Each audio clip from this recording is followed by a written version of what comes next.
Well, there's been some light at the end of the tunnel this week in the fight against COVID-19. On Monday, we heard that early results of a vaccine trial were showing a 90% effectiveness rate against the virus. Today, the European Centre for Disease Prevention and Control says the first vaccinations could be administered by March 2021. Well, the European Union has signed a deal to buy 300 million doses of the Pfizer-BioNTech vaccine. One is called the most promising candidate so far. Well, the German-US partnership hopes to start delivering the vaccine by the end of the year. But the head of the ECDC says the rollout will only happen once the vaccine is proven to be safe and effective. Well, I mean, of course, it's promising. And it's a press release and not yet a peer review. So we have to see what the final assessment will be.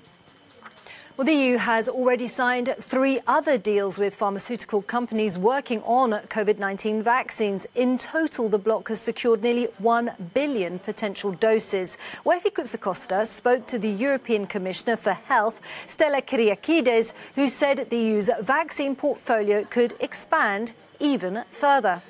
We hope to have a portfolio of up to 6 vaccine candidates.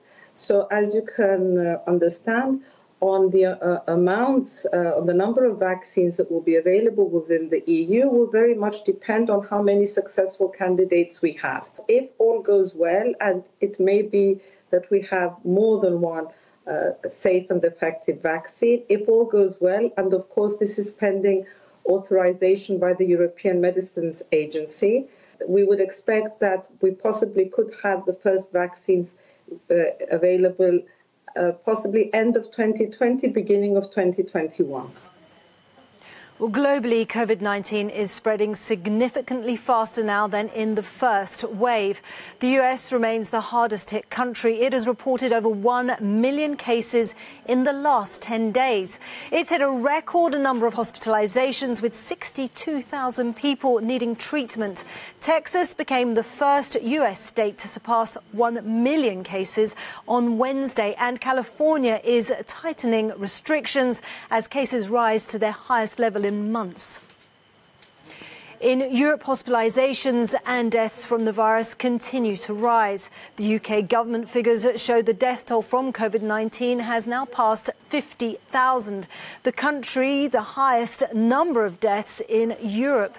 Here in France, health officials are determined to loosen restrictions before the Christmas holidays. But over half of all French people say they won't be celebrating with their family this year.